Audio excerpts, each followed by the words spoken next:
asifiwe. Nataka uangalie kwenye Biblia yako vizuri. Haleluya.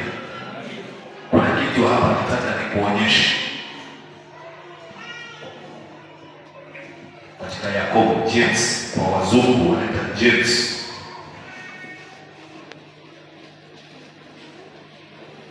Kuna neno dogo tu linasema Elia alikuwa mwanadamu kama mimi. Funga mvua. Na kile haikuwa hivi, lazima kuna juhudi. Kama unataka kuinuliwa, mojawapo lazima uwe tayari kujitoa kwa Bwana. Yesu, jitoe kikamilifu, utoe mwili wako kikamilifu kwa Bwana. Toa muda wako kikamilifu kwa Bwana. Toa mali zako, toa muda wako, toa nguvu zako. Utaona jinsi unavyoenda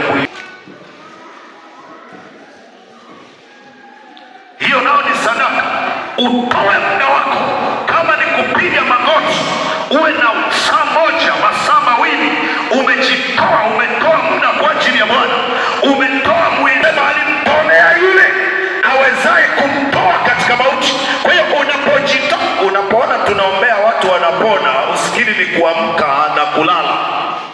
Kuna maisha fulani, si kama unanielewa. Wewe unaweza ukafikiria urahisi tu, na mimi naweza. Hapana, mpaka ufate process. Ukifuata process unaweza. Unapoona tunaombea watu